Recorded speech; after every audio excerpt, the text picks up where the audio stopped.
थारे से गलती हो गई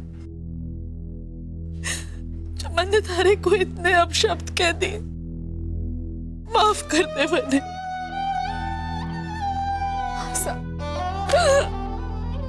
हमारा इस स्थान से कूच करने का समय नजदीक आता जा रहा है और रणवीर को बेहोशी के हाल में साथ लेकर हम घूम नहीं सकते। हमें उसकी जिम्मेदारी किसी को सौंपनी होगी। आज से तू रणवीर की कुर्सी संभालेगा। कोई पूछने की बात है, बड़ा अच्छा काम किया। तू अब तक जो बिजनेस संभाल रहा था उसे जिम्मेदारी से संभाल। वैसे बेटा घनो अच्छो लाग्यो थारे को तैयार होता देख ऑफिस जाने के लिए। लगे है कि थारे को भी अपनी जिम्मेदारी का एहसास होने लग गया है। जा अपना काम संभाल। ठीक है पापा साहब, आता हूं।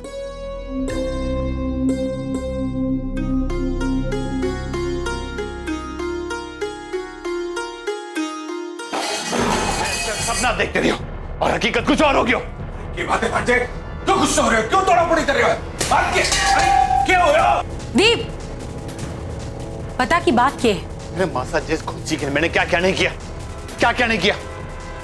आज पापा साहब ने उस खुशी पर मोहित को बिठा दिया। तो इतना परेशान होने की क्या जरूरत है? कौन सा मोहित एक दो दिन में ही हिसाब किताब जान लेवेगा? अरे बैठने दे भांजे, उसको कुर्सी पे बैठने दे। सारा हिसाब किताब तो अपन को ही देखना है। क्या देख लेंगे मामा साहब, क्या देख लेंगे। पापा साहब ने तो उस मोहित को बिलासपुर वाली प्रोजेक्ट भी दे दी है। ले, इसको मतलब एक और सुमित, वो चीज़ बेकार की बातें दीप के दिमाग में डालना बंद कर। तुम दोनों हमेशा मार काट के सोचो, कभी कभी अपने दिमाग से काम लिया करो। जीजी बात ही ऐसी है, अब भेजा किधर से काम करेगा जीजी। उधर रणवीर की कुर्सी पर मोहित को बिठा दी और बिलासपुर वाला प्रोजेक्ट भी उसके हाथ में थमा दी। अरे जीजी, और इधर आपने रसाल और उसके बच्चे को खत्म करने वाला प्लान जो बनाया था वो भी फ्लॉप हो गया। अब जीजी दिमाग बचे तो काम करे ना। हमारे को तो लगे है कि हमारा भाग्य खराब। सुमित, अपने नसीब को कोसना बंद कर और अब तुम दोनों हमारी बात ध्यान से सुनो। दीप, तू मोहित की तरफ दोस्ती का हाथ बढ़ा, उसे ये एहसास दिला कि तारे को कितनी खुशी मिल रही है उसे रणवीर की कुर्सी पर देखने में। कुछ दिनों तक उसे फाइल में उलझा रहने दे, फिर तो उसे अपने साथ मिला लेना। मासा क्या बोल रहे आप, क्या बोल रहे आप? तब तक हमारी बिलासपुर वाली प्रोजेक्ट की पोल उसके हाथ में खुल जाएगी। तो उतार मोहित ने शीशे पे। अरे लालची माँ बाप को छोड़ो है, थोड़ी बहुत लालच तो उसके खून में भी होगी। हाँ भांजे, जीजी की बात में दम तो है भांजे। अगर लालची नहीं है तो लालच को खून जुबान पे लगाना पड़ेगा। भांजे, आगे बढ़ना है तो पॉलिटिक्स तो करनी पड़ेगी। कर ले भांजे, मोहित से दोस्ती कर ले, समझो।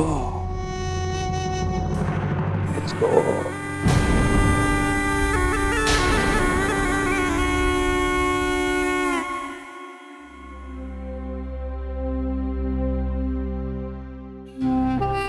तारी इजाजत लिए बगैर मैं अंदर आ गया। भाई साहब को अंदर आने के लिए मेरी इजाजत की क्या जरूरत थी? आप तो बस मुझे हुक्म कीजिए। बैठ जा, तू अपने काम में बिजी था तो मैंने सोचा मैं थारे को डिस्टर्ब तो ना कर रहा हूँ, इस वास्ते। खैर, पापा साहब ने हमारे को बताया कि तू रणवीर का कामकाज संभालने वाला है, सुनकर बहुत खुशी हुई, इसीलिए मुबारकबाद देने चला आया। थैंक यू भाई साहब। वो ताई साहब ने हुक्म दिया तो घणो अच्छा किया। और तूने तो रिसर्च भी शुरू कर दी। वाह, अच्छा है, देखकर बड़ी खुशी हुई मारे को। अगर थारे को किसी चीज की जरूरत हो ना तो मारे को बेझिझक पूछ लेना।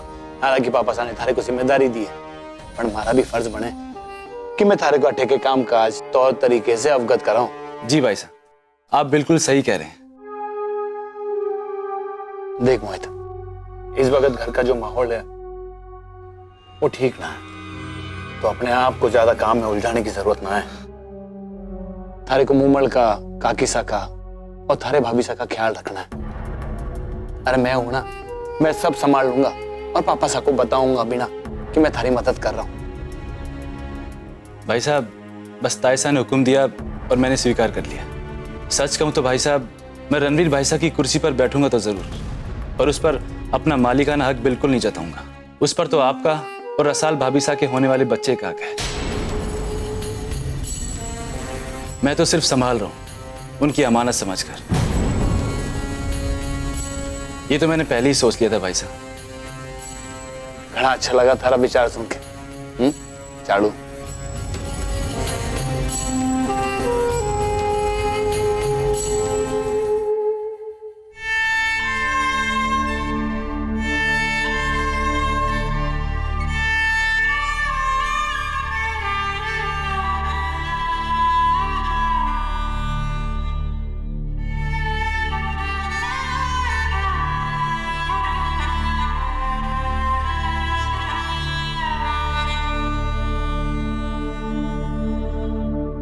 भाभी साहब,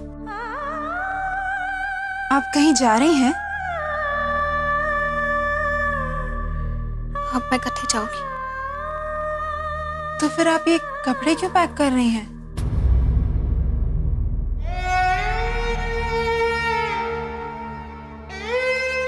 जिन्हें हमारे को इन कपड़ों में देखना अच्छा लगता था,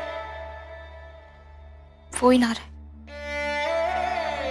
तो फिर ये कपड़े हमारे किस काम के? इसलिए ना बस समेट रही हूँ। अब तो भारे को इन सादे कपड़ों में ही रहना है ना, क्योंकि हमारे सुहाग को रंग तो उतर क्यों है।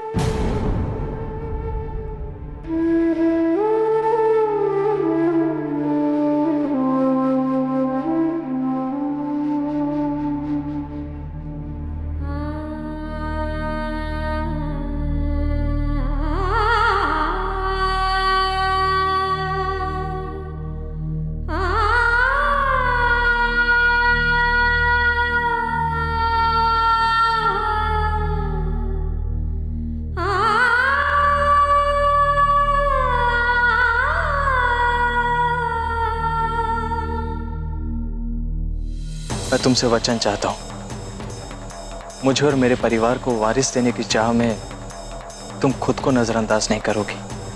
इस बार मैं अपने पर कोई विपदा आए बिना आपको बचा दूंगी।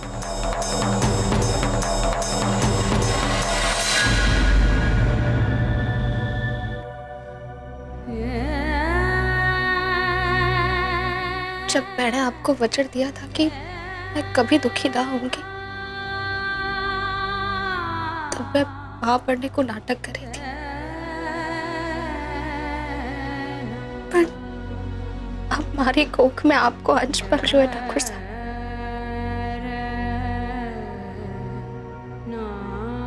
मैं मरते दम तक आपके इस निशानी को ध्यान रखूंगी।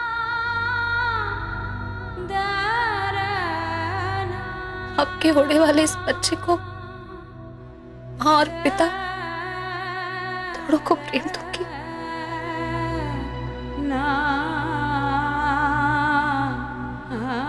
ये आज मारा आपसे वचन है ठाकुर साहब, वचन है मारा आपसे।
गुरुजी, देखिए इन्होंने अभी हाथ हिलाया, इनके हाथ हिल रहे हैं। इन्हें जल्दी होश आ जाएगा, इन्हें जल्दी होश आ जाएगा।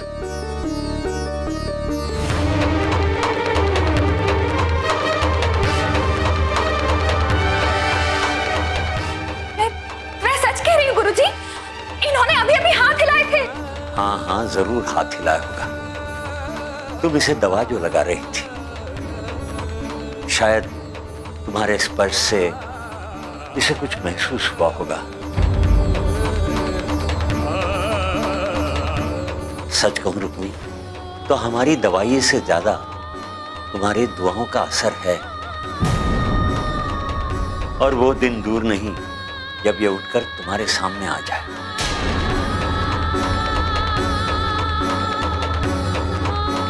भज गोविंद, भज गोविंद, भज गोविंद।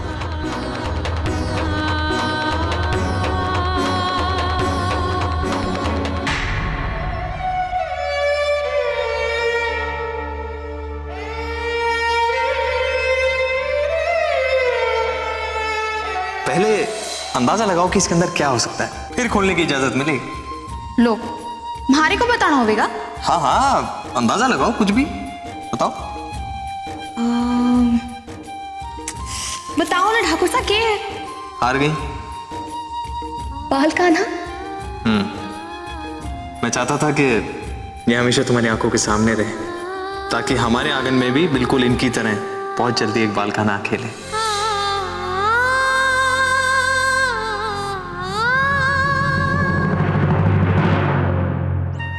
हे कान्हा, ठाकुर सा को जल्दी होश आ जाए, और उस वक्त मारे पर एक कृपा रखना कान्हा, कि वो मारे को ना देखे, हरा उनसे सामना ना करवाना। मारे को उनकी सेवा के बदले कुछ ना चाहिए कान्हा। मैं उनकी जिस नफरत को भुलाकर इतनी दूर अपनी नई राह पर निकली, मारे को फिर से उस नफरत से सामना ना करवाना। बस वाटे से ठीक होकर जल्दी हवेली लौट जाए, अपना और रसाल का ध्यान रखे बस। और उन्हें दीप और सुमेर के बारे में कैसे मालूम होगा, उन्हें ये जानना बहुत जरूरी है। के बारे में एक अनजान नाम से खत लिखकर रखती हूँ। ठाकुर के होश में आते ही वो खत किसी तरह उन तक पहुंचा देती हूँ कि दीप और सुमेर उन्हें ढूंढते हुए इस मठ में भी आए थे। उन्हें सावधानी बरतनी चाहिए, बस फिर मैं उनके सामने ना आऊंगी, कभी ना। रुक्मी, तुम यहाँ आओ, जल्दी चलो, आज तुम्हारे भजन गाने का दिन है। गुरुजी तुम्हारी प्रतीक्षा कर रहे हैं।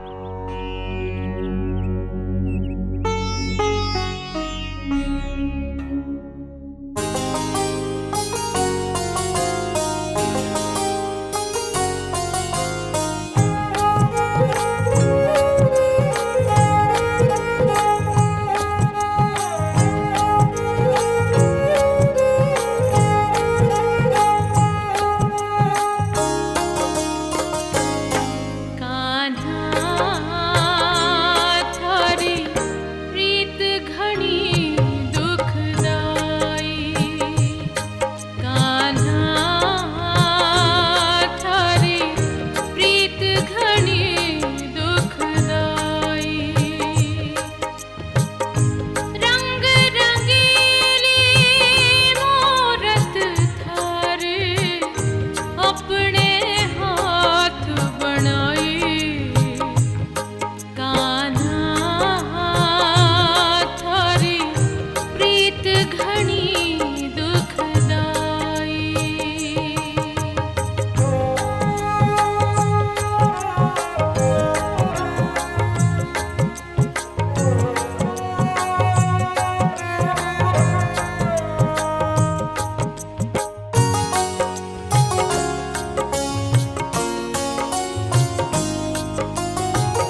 तुम्हारी मूरत पेट भरला मैं बेचैन आई कान्हा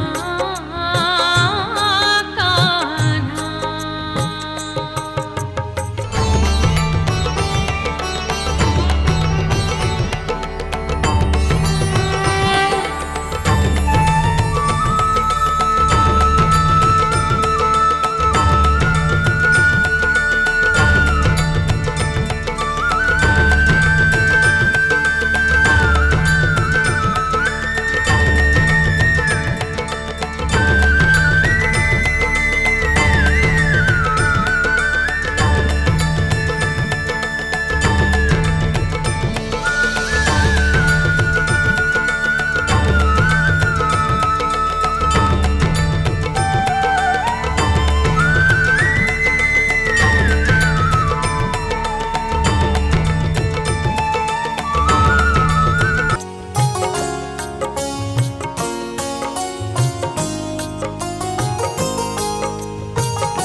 तुझ बिन मेरा कोई न अपना आशा है एक सुंदर सपना।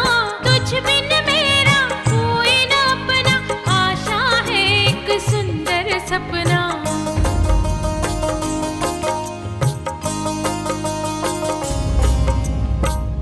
अपनों का दुख तू ही जाने सुन लो किशन कन्हाई कान्हा कान्हा।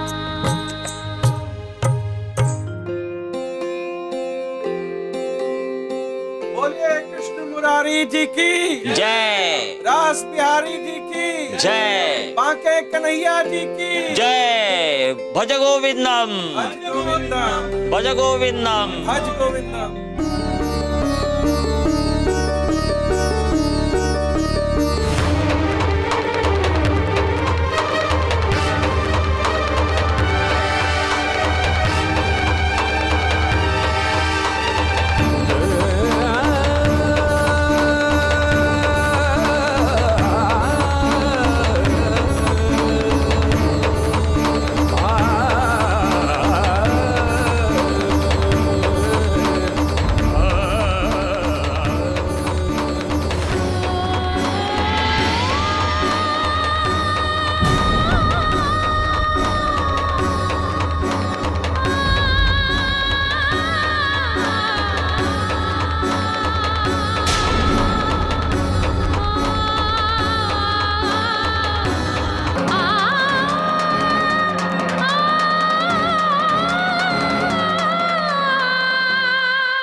तुम ठीक तो हो ना?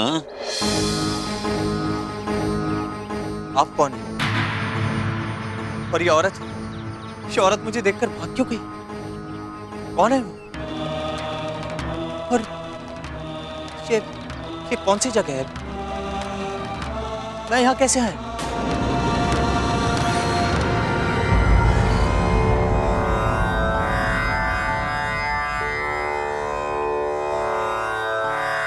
ये तुम बताओ, कहाँ के हो तुम? कहाँ जा रहे थे? क्या हुआ तुम्हारे साथ? मेरे साथ? क्या हुआ मेरे साथ?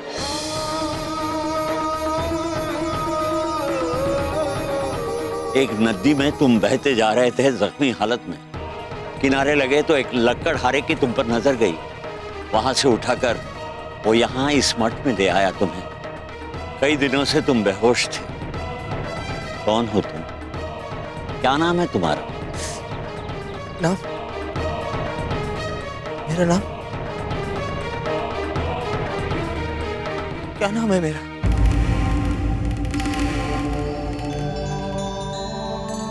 कौन हूं मैं?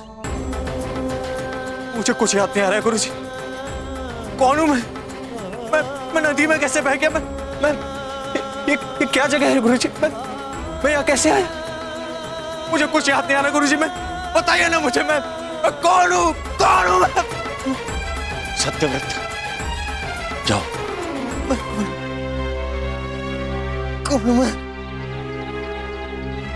ले जाओ इसे।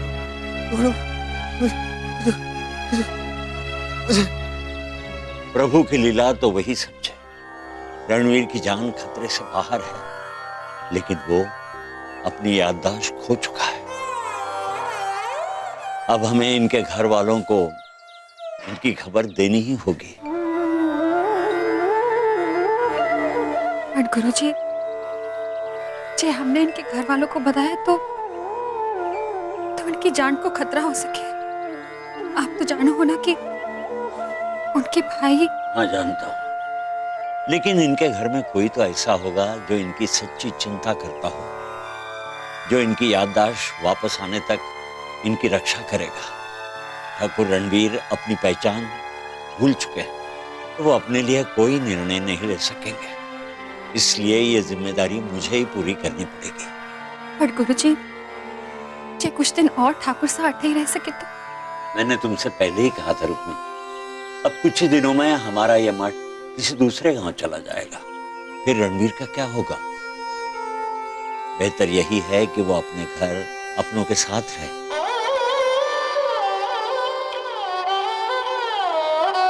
रुक्मी, तुम्हारे ये आंसू मुझे फिर वही सवाल पूछने पर मजबूर कर रहे हैं। अगर तुम रणवीर के बारे में कुछ जानती हो तो वो बताने का यही सही समय है।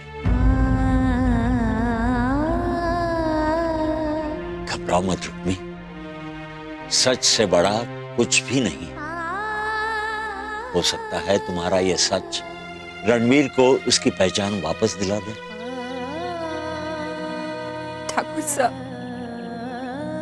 हमारे बीन है। क्या?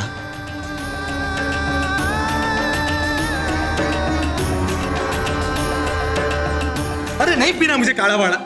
जब तक आप मेरे सवालों के जवाब नहीं देंगे मेरा मन शांत नहीं होगा। आप लोग बात क्यों नहीं समझ रहे? अरे आप मुझे बताइए तो, आप मुझे पकड़ क्यों रहे? छोड़िए मुझे पहले मुझे नहीं।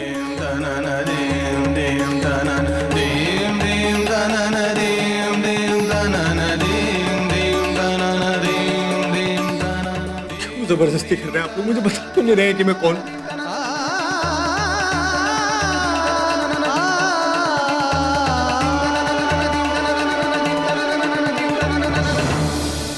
आपने सच कहा था गुरुजी। जिस बीते हुए कल को मैं तज कर आई थी, आज वही हमारे सामने आकर खड़ा हो गया है। मैं तो अपनी बहन और ठाकुर साहब की खुशी वास्ते हवेली छोड़कर आई थी,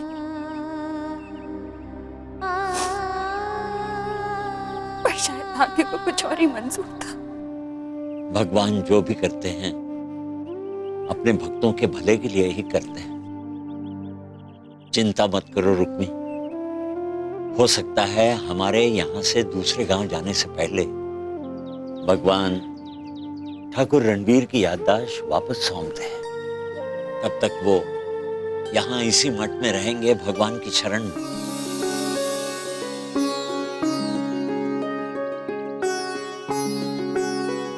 भगवान तुम्हें और तुम्हारी बहन रसाल को ये सब सहने की शक्ति दे। भज गोविंदा, भज गोविंदा, भज गोविंदा।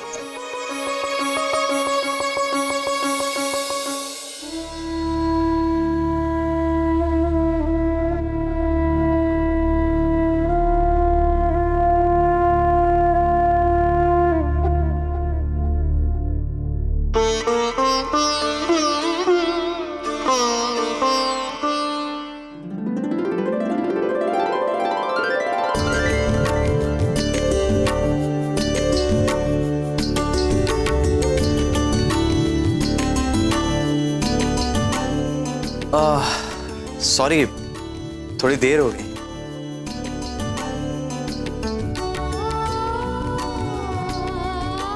नाराज हो?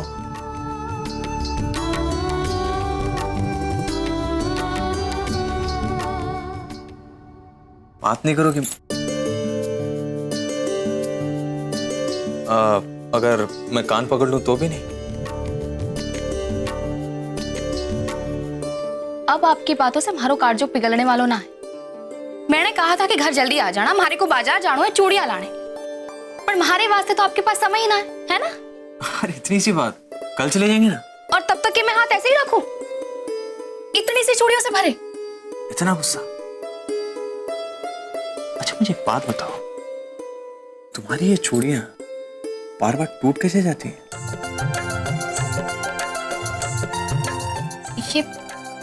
ये आप मारे से पूछो।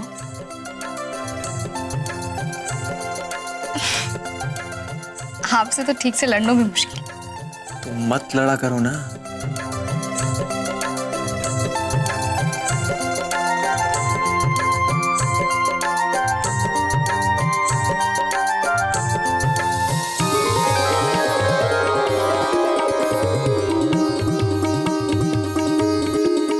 ठाकुर साहब ये भाई, मैं तुम्हारे इन हाथों को खाली कैसे रहने दे सकता हूँ? मुझे भी तुम्हारी हथेलियां चूड़ियों के साथ बहुत अच्छी लगती हैं, इसलिए इन्हें सूनी रहने देने का तो सवाल ही नहीं पैदा होता।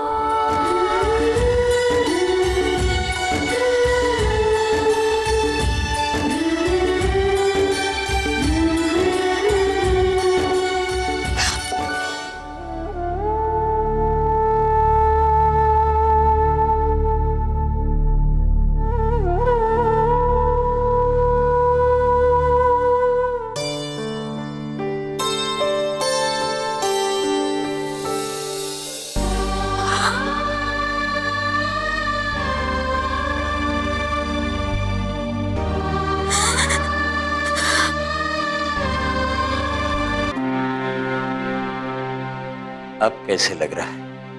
आराम है ना? नहीं गुरुजी, जब तक मुझे ये पता नहीं लग जाता कि मैं कौन हूं, मुझे आराम कैसे मिल सकता है गुरुजी? मन बेचैन हो रहा है गुरुजी, ये जानने के लिए कि आखिर मैं हूं कौन, नाम क्या है मेरा, मैं यहां कैसे आया, कहां से लाया गया हूं। आपके सिर पर इतना गहरा घाव है, शायद इसी कारण आपकी याददाश्त चली गई है। आपका मन बेचैन है।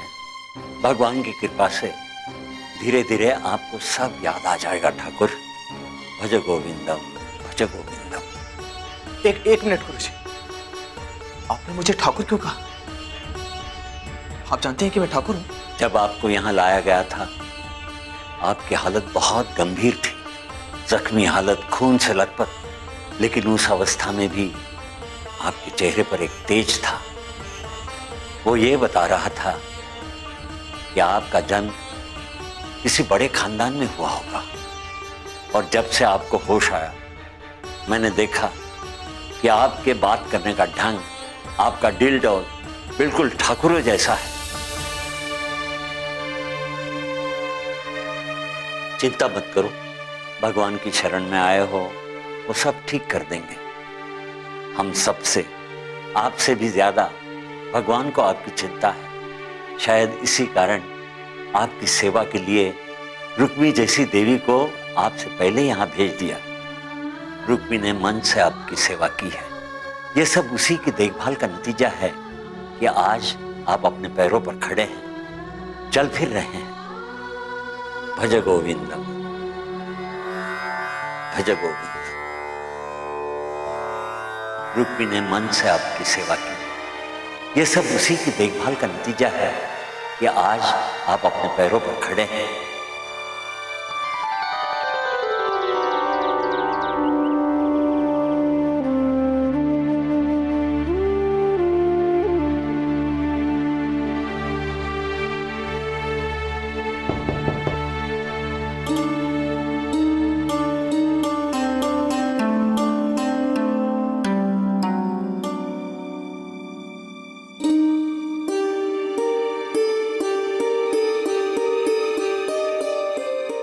रुक्मी जी, गुरुजी ने मुझे बताया कि आपने मेरी कितनी सेवा की है, इसलिए मैं आपका शुक्रिया अदा करने आया हूं। एक अजनबी होकर आपने मेरे लिए जो किया है, वो सिर्फ कोई अपना ही कर सकता है।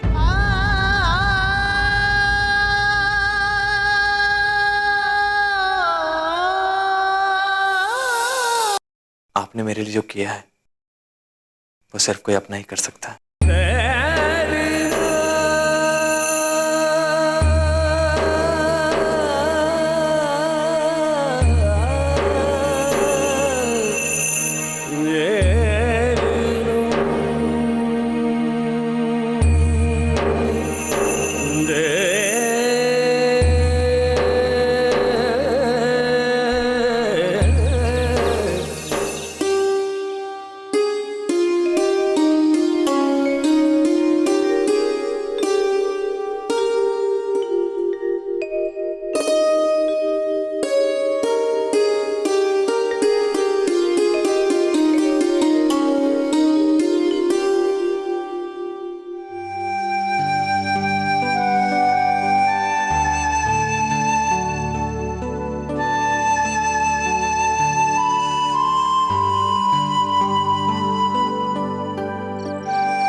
न जाने ऐसो के पाप कर दियो मैं पिछले जन्म में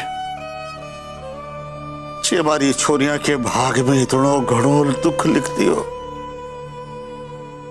अब भी अपने ही भाग को कोसो ठाकुर साहब, और उस मणूस वास्ते रो जिसके कारण ये सब हुआ। अरे खुद तो ना जाने कहां चढ़ी गई अपना मुंह काला करके, साथ में हमारी छोरी की खुशियां भी ले गई और उसकी झोली में सारे दुख डाल गई। माँ, आपने हमारी रुक्मी जीजी ने घना दोष दिया है।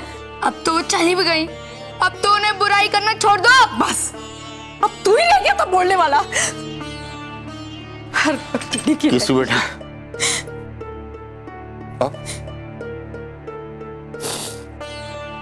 बैठ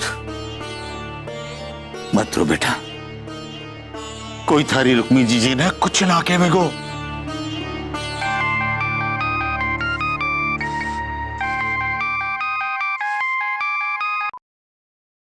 हेलो समझण सा क्या हुई हो? मैंने तो सिर्फ आपसे माफी मांगने को फोन किया था।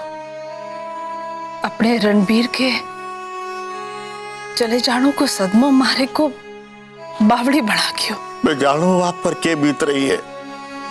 अब तो हमें एक दूसरे का आंसू पोंछना है ताकि बच्चों को जीने की हिम्मत मिल सके। समझण सा आप हमारी रसाल ने माफ कर दियो, जो ही घणो उपकार है मारे पे। रसाल कठे कैसी है हमारी रसाल? बिल्कुल ठीक है।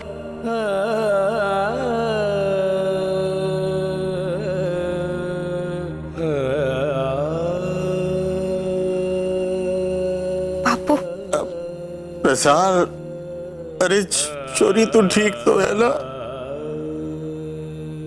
मैं ठीक हूँ बापू, आप भारी चिंता ना करो। हाँ बेटा, अपने खाने पीने का ध्यान रखिए। ले अपनी माँ से बात कर। रसाल, अरे छोरी, कैसी है तू बेटा? तारी तबीयत तो ठीक है ना? मैं और ठीक हूँ माँ। केसु कट है। ठीक है, ले बात कर, जीजी से बात कर। जीजी, केसु कैसा है तू? मैं ठीक हूँ जीजी, मारे को आपने घनी चिंता हो गई। केसु, तू मारी चिंता ना कर। काय जब मैं दुखी होता हूँ तो आप रे और रुक्मी जीजी ने मारी चिंता ना होवे। अब तो रुक्मी जीजी भी आपके साथ ना है। अगर आपके साथ होती तो आप अकेली ना होती।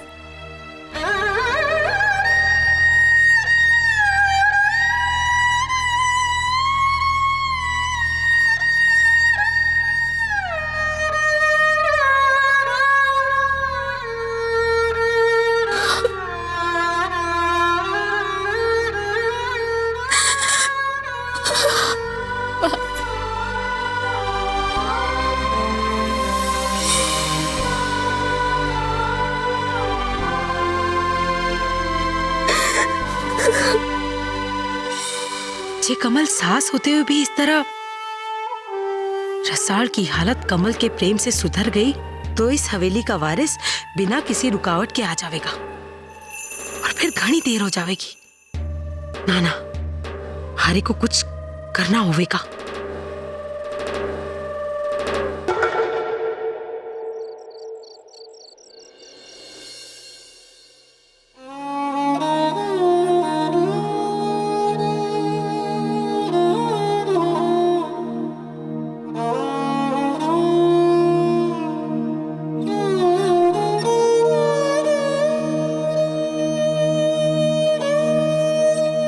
रुक जा कमल। क्या हुई माँ साहब? कमल, रसाल अब विधवा हो चुकी है। अब वो अट्ठे बैठकर खाना ना खा सके।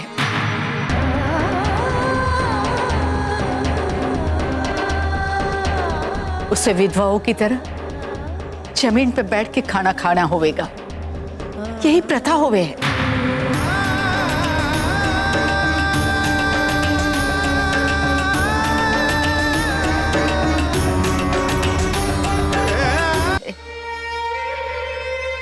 पर चंचल ने हमारी आंखें खोल दी। गांव में अगर किसी नौकर ने बता दिया कि रसाल विधवाओं की प्रथा का पालन ना करे है तो सारे गांव में हमारी नाक कट जाएगी। परंपरा के हिसाब से रसाल अठे बैठकर खाना ना खा सके और ना ही अपने बिस्तर में सो सके और किसी से हंस बोल भी ना सके। पर ये बेचारी तो अपने दुख में वैसे ही किसी से हंस बोल ना सके। क्या पता दुख की वजह से या शर्म की वजह से अपने बींद को जीते जी तो कोई सुख ना दे पाई। चंचल,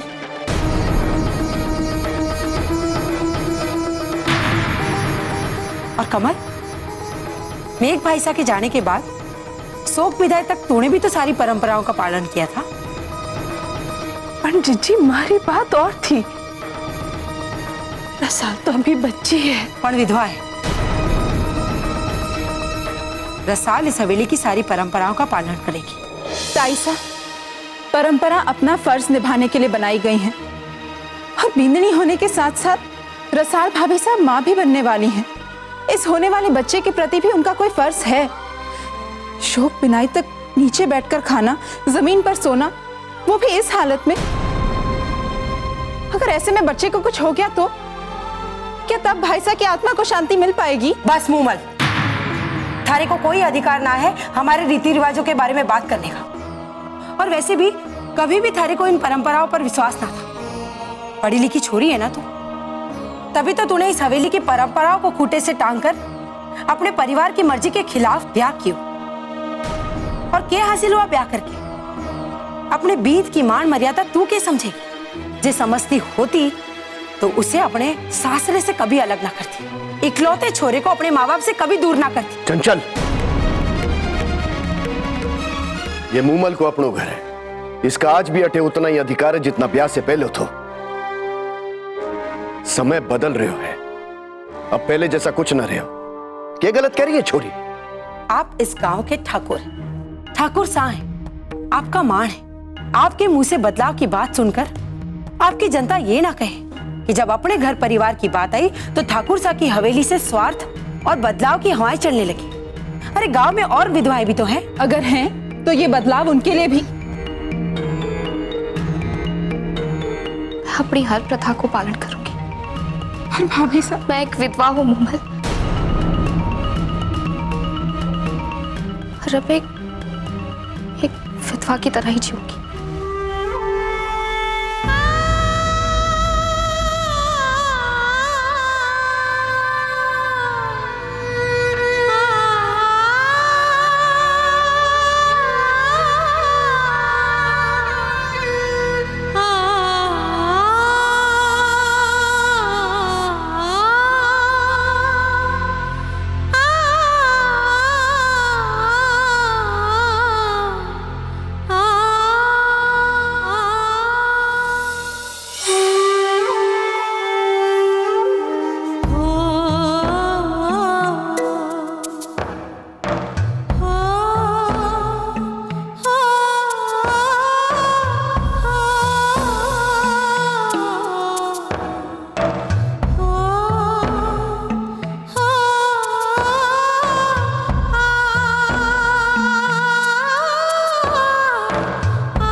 क्या कर रही हैं आप?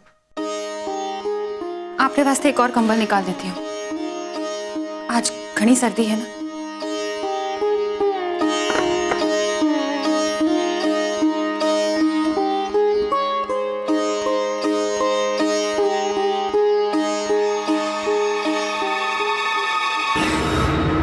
संभल के।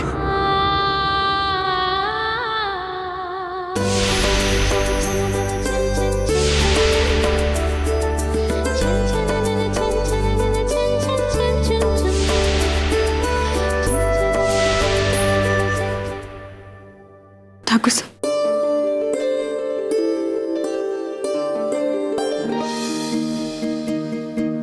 सुखमी जी, मुझे मेरे कुछ सवालों के जवाब चाहिए।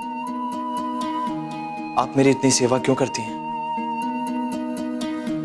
आपको हर वक्त मेरी इतनी फिक्र क्यों रहती है? क्यों रुक्मी जी? जवाब दीजिए। आपने इस मठ में शरण ली है, आपकी सेवा करना हमारा धर्म है।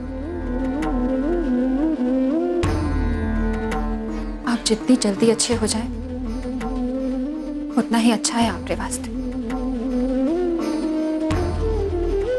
और आपके उन अपनों वास्ते भी जिन्हें आप कटे पीछे छोड़ा है।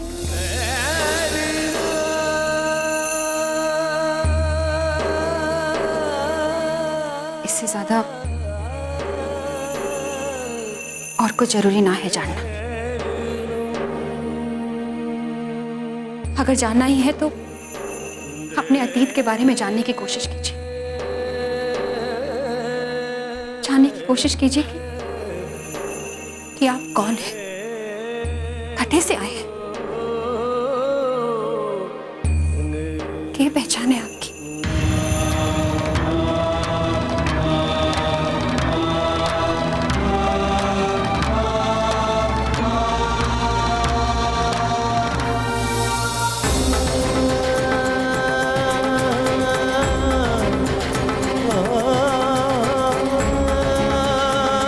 कौन हूं मैं,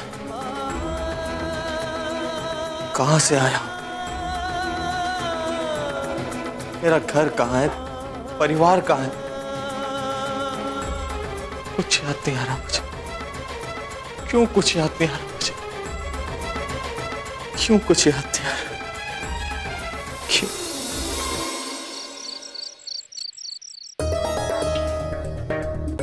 मारी को छोड़कर ना जाओ, मैं आपके बिना ना रह सकूं।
कल रात आपको बहुत तेज बुखार था, शायद जाड़े के कारण।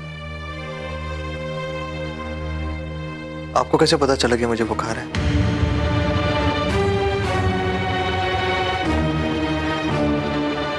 क्या आप अपने मठ में आए हर शरणार्थी के साथ ऐसे ही करती हैं? आधी रात में जाके देखती हैं कि वो तकलीफ में है या नहीं?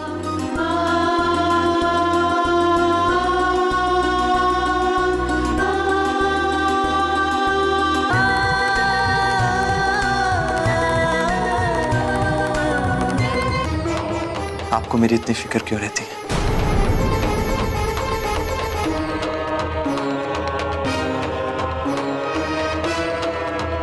रुक्मी जी, एक तरफ तो आप मेरी इतनी फिक्र करती हैं, मेरी इतनी सेवा करती हैं, और दूसरी तरफ आप मुझसे दूर भागती रहती हैं, मुझसे ठीक से बात भी नहीं करती हैं। आखिर क्यों? क्या वजह इसकी?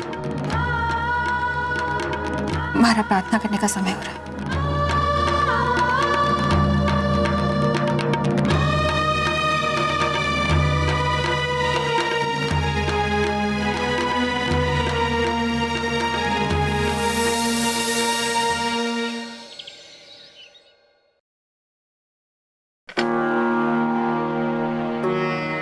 भाभी साहब,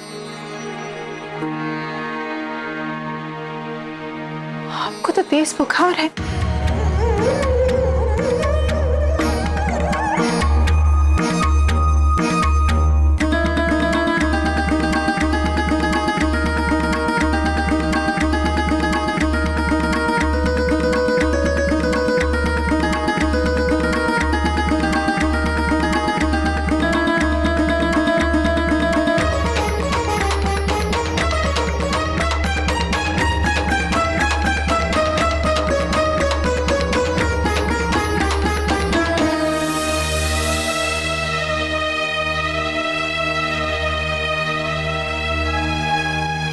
क्या हुआ मोमन? रसाल भाभी सा नाश्ता करने की हालत में ही नहीं है।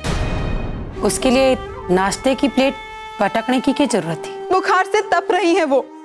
दवा दे दो, सब ठीक हो जाएगा। क्या ठीक होगा ताईसा? अगर भाभी सा का बुखार उतर भी गया ना तो भी कुछ ठीक नहीं होगा। तो क्या करे बिंदनी वास्ते? इस हवेली की सारी परंपराएं तोड़ दे?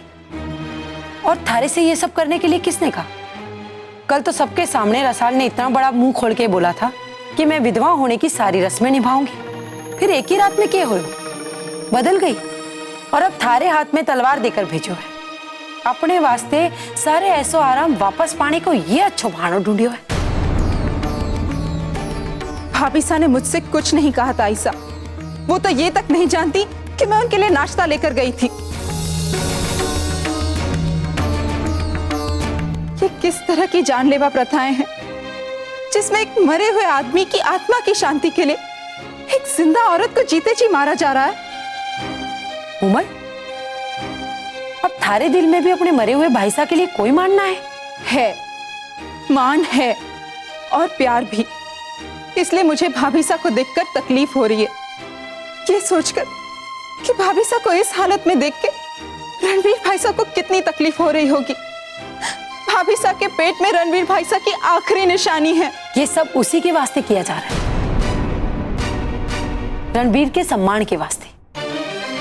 दादी सा, रणवीर भाई साहब के सम्मान के नाम पे आप लोग ये सब कर रहे हैं ना, लेकिन उनका सबसे बड़ा सम्मान तो उनकी पत्नी और उनका बच्चा है। आज अगर उन दोनों में से किसी को भी कुछ हो गया ना तो रणवीर भाई साहब के दोषी होंगे आप सब।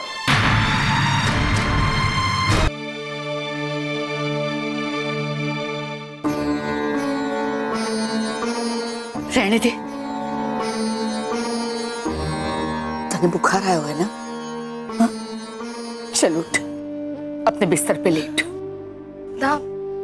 दादी साहब, मैं काढ़ा पी लूंगी तो ठीक हो जाऊंगी। मैंने माफ कर दे छोरी। ये क्या कहो दादी साहब? चल आ मेरे साथ, उठ उठ यहाँ से, चल मेरे साथ।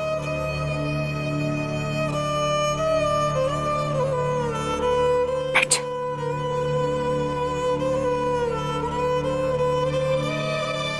ले, ये हल्दी वाला दूध पी ले।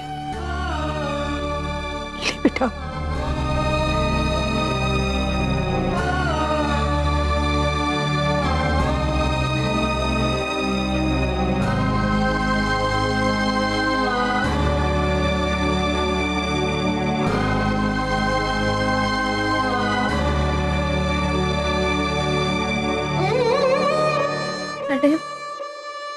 अरे ठाकुर साहब को खड़ो परेशान क्यों है दादी साहब?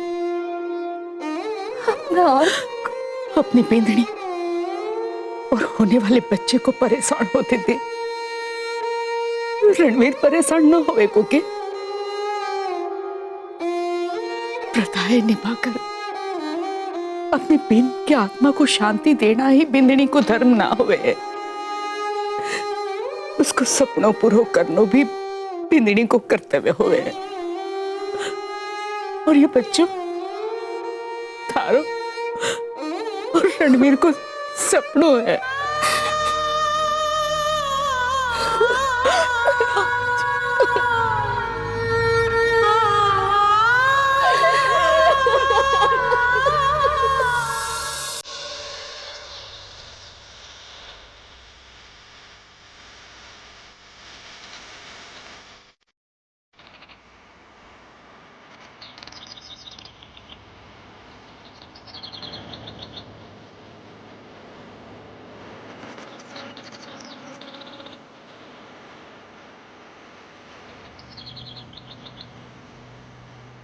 इतने निराश क्यों लग रहे हो ठाकुर? मैं जीना नहीं चाहता गुरुजी, मर जाना चाहता हूं। भज गोविंदम। हमारे चाहने से क्या होता है? होता वही है जो होना होता है। लेकिन आप मरना क्यों चाहते हैं? ऐसे जीने से क्या फायदा गुरुजी, जिसमें मैं अपने आप को ही नहीं पहचान सकता। मैं कौन हूं, कहां से आया हूं, कुछ भी तो याद नहीं है मुझे। मेरा पूरा वजूद मिट चुका है। ना मेरे पास मेरा बीता हुआ कल है और ना आने वाले कल से मुझे कुछ उम्मीद है। तो फिर क्यों जी रहा हूं मैं? क्या वजह है मेरे पास जीने की? आप बताइए मुझे। हम अपने अतीत को भुलाकर जी नहीं सकते और हमें ये पता नहीं कि आने वाले भविष्य में हमारे लिए क्या रखा गया है। हम सिर्फ अपना आज संवार सकते हैं क्योंकि वही हमारे हाथ में होता है। तुम्हारी याददाश्त वापस आए ना आए, तुम्हारा आज ही तुम्हारा अपना है और उसे सिर्फ तुम संवार सकते हो। इसलिए बीते हुए कल के दुख से और आने वाले कल की चिंता में अपना आज मत गंवाओ, क्योंकि तुम्हारा आज ही तुम्हारे जीवन का सबसे बड़ा सत्य है। आज तुम जिस हालात से गुजर रहे हो वो भी भगवान की ही मर्जी है। उन्होंने तुम्हारे भविष्य के बारे में कुछ सोचकर ही ये हालात पैदा किए होंगे। अपनी सारी चिंताएं उस पर छोड़ दो। खुशियां अपने आप नहीं आती, उन्हें बुलाना पड़ता है अपने कर्मों से। सोचो तुम्हारी खुशी किसमें है और वही करो। भज गोविंदम, भज गोविंदम, भज गोविंदम।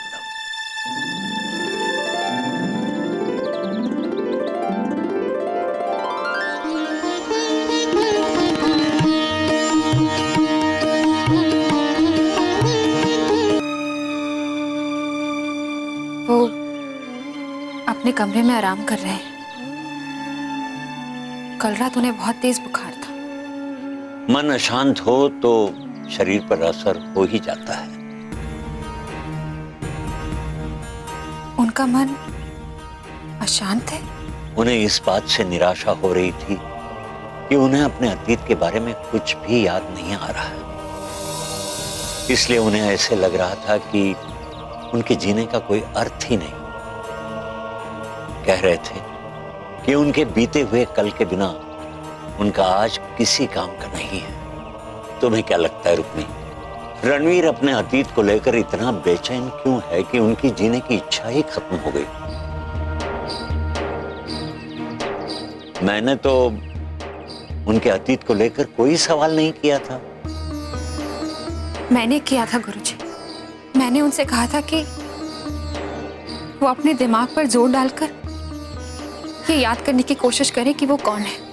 रुक्मी, अभी रणवीर का मन और शरीर दोनों कमजोर है।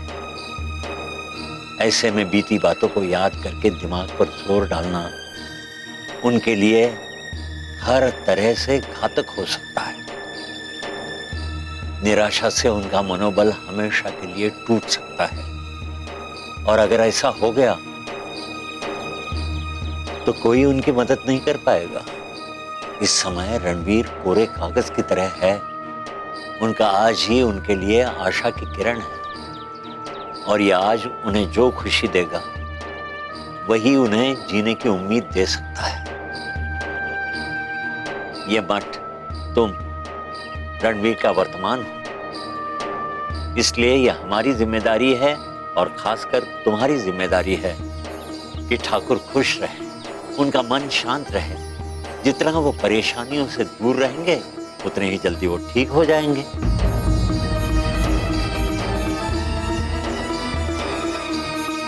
ये शनि मारी कुंडली से गया तो राहु आकर चमकिया।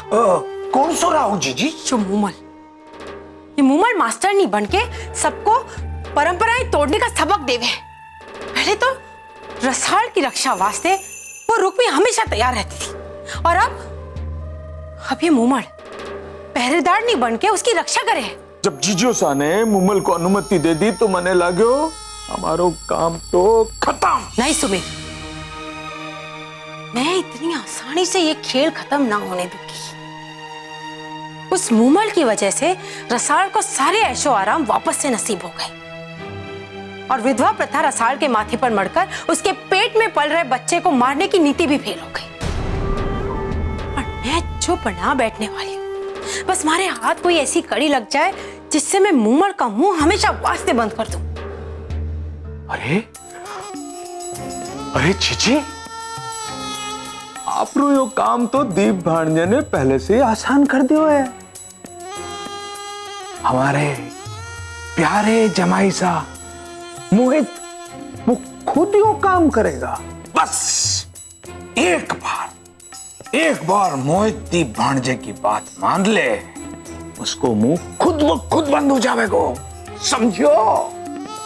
Let's go. अब भाई साहब आधा घंटा और बस ये प्रोजेक्ट पूरा कर लेता हूँ बस। अरे मैं ये देखने ना आया हूँ कि काम हो रही हो कि ना। मारे को पता है कि थारे को दी गई जिम्मेदारी तू चौको तरीके से करेगा। मैं तो थारे को अपने साथ बाहर ले जाने वास्ते आया हूँ। बाहर इस वक्त, वो भी काम छोड़कर? भाई साहब कोई खास वजह? अरे काम तो जिंदगी भर चलता रहेगा छोटे।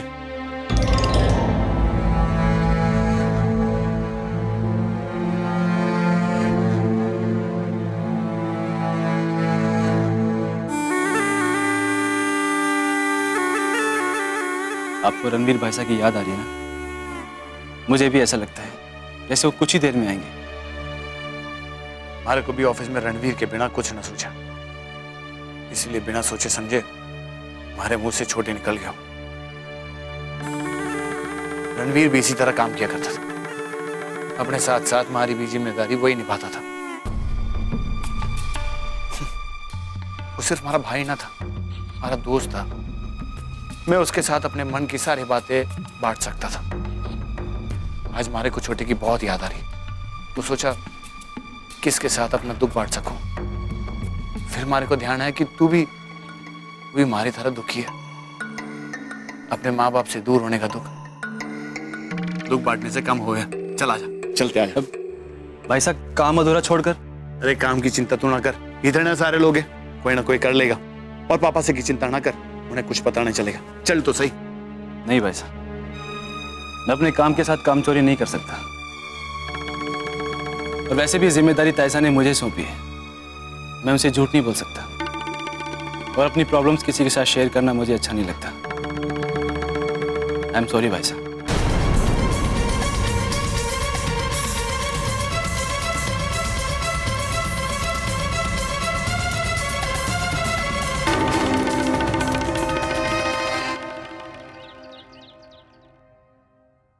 भाभी साहब लीजिए खाइए। ना मुमल, हमारे को अभी भूख ना है। नहीं भाभी साहब, ये तो आपको अभी ही खाने होंगे। मैंने आपके दिन भर के खाने पीने का एक चार्ट बनाया और उस चार्ट के मुताबिक ये समय फल खाने का है। लीजिए। फिर आधे घंटे बाद आपको दवाई भी तो लेनी है। चलिए मुंह खोलिए।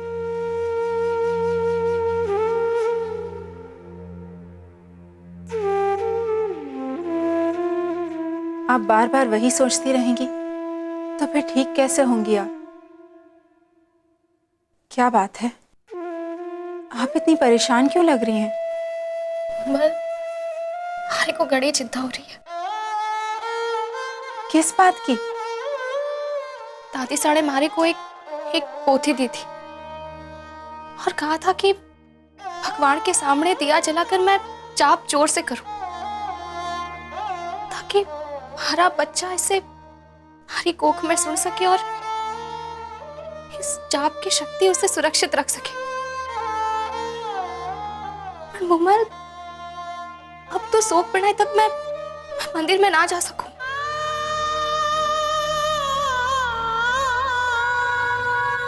हमारे को डर लग रहा है मुमल, कहीं ये जाप खंडित होगी और अरे बच्चे को भी ऐसा मत सोचिए भाभी साहब, कुछ नहीं होगा।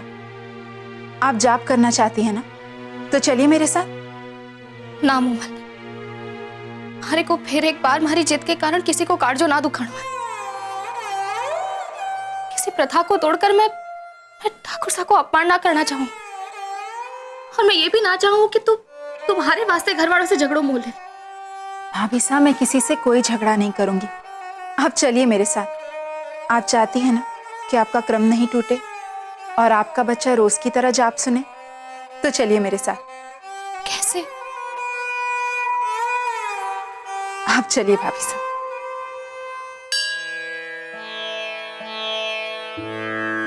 भाभी साहब, मैं जाकर जाप करती हूँ, आप भी मेरे साथ जाप बोलिए ताकि आपका बच्चा सुन सके।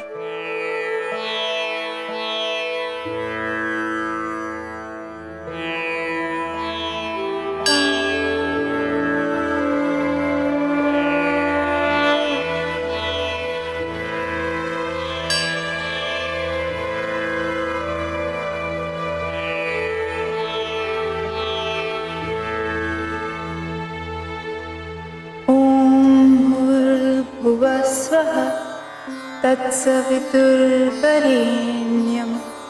भर्गो देवस्य धीमहि धियो यो नः प्रचोदयात्। ॐ भूर्भुवस्वः तत्सवितुर्वरेण्यं भर्गो देवस्य धीमहि धियो यो नः प्रचोदयात्। सर्वमंगल्य मांगल्ये शिवे सर्वार्थसाधिके शरण्ये त्र्यंबके गौरी नारायणी नमस्तुते।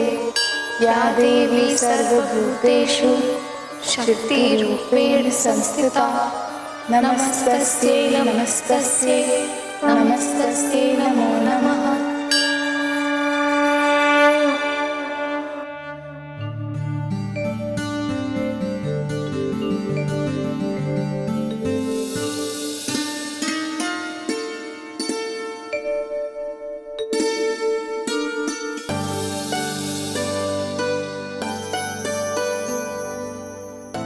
आपने चाय पी?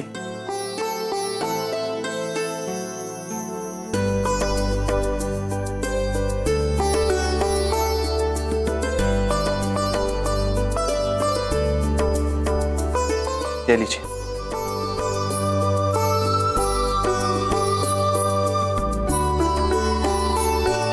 लीजिए।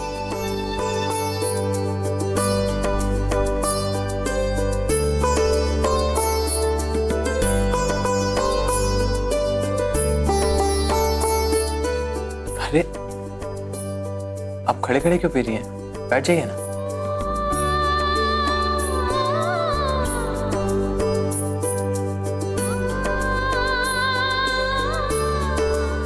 अरे, वहां जमीन पर नहीं, यहां बैठिए ना।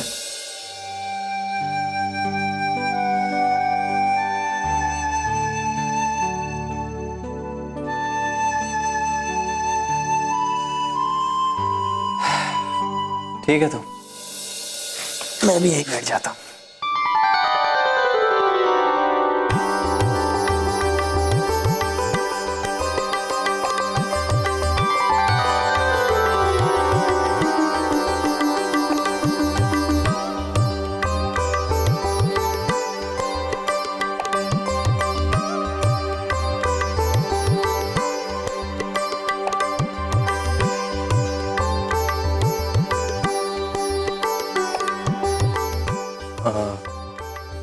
आप कौन हैं?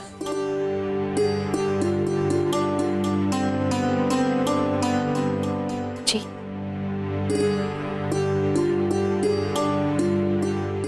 आपको हमारा नाम तो मालूम है ना? हाँ, लेकिन सिर्फ नाम जानता हूं और अब तुम्हारे बारे में अच्छी तरह जानना चाहता हूं। क्षमा करना, मैं आपको तुम कहकर पुकार सकता हूं ना?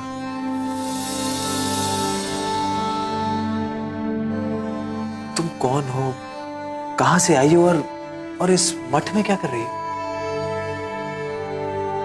तुम्हारा घर कहाँ है, परिवार में कौन कौन है? और दीप,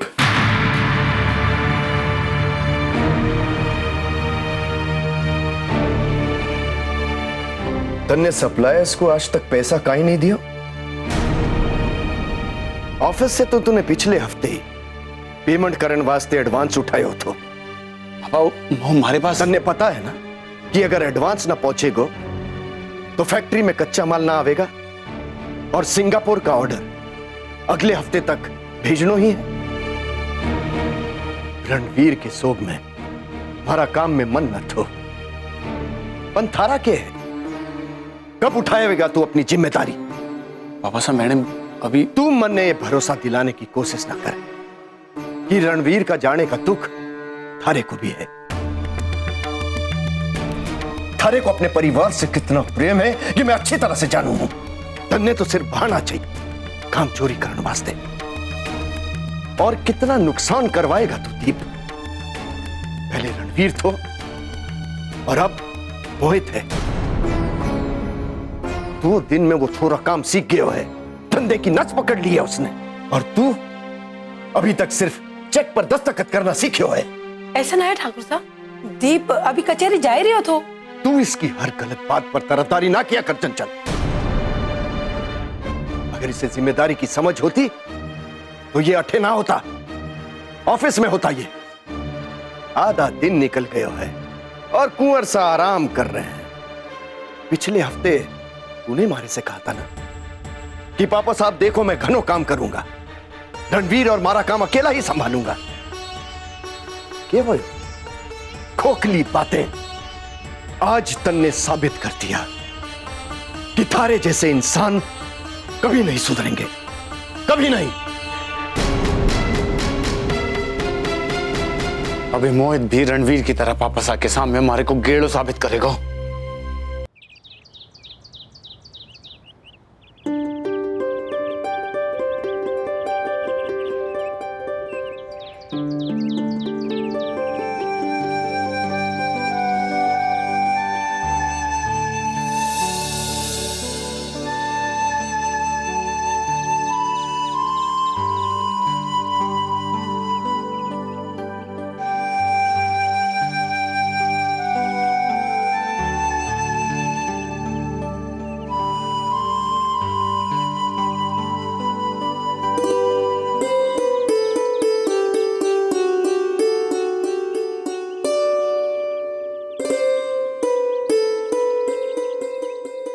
तुमने अभी तक मेरे सवालों का जवाब नहीं दिया है रुक्मी। तुम मेरे बारे में क्या सोचती हो?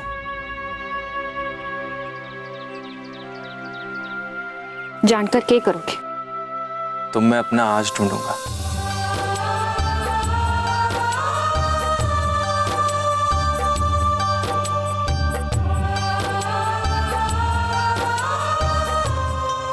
देखो रुक्मी, अब मेरा आज ही मेरे जीवन का सच है, क्योंकि अपने अतीत के बारे में तो सब कुछ भूल चुका हूं। बस एक मेरा आज ही है जिससे मुझे उम्मीद है, और पता नहीं क्यों जब भी मैं तुम्हें देखता हूं ऐसा लगता है जैसे वो मेरी उम्मीद हकीकत बन सकती है। इसलिए मैं तुम्हारे बारे में जानना चाहता हूं। तुम कौन हो, कहां से आई हो? अभी थोड़ी देर में मठ में भंडारा शुरू होने वाला है, हारे को खाने की तैयारी करना जरूरी है। हाँ, लेकिन मेरा तुम्हें जानना भी बहुत जरूरी है। मठ में इतने सारे लोग हैं, वो सब भी तो आपरे आज का हिस्सा है। आप हमारे बारे में ही क्यों? क्योंकि तुम मुझे बहुत अच्छी लगती हो।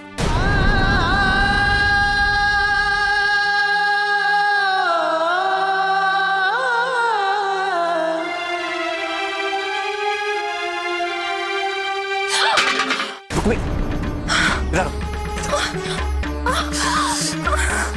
ठीक हो जाएगा, ठीक हो जाएगा, ये ठीक हो जाएगा।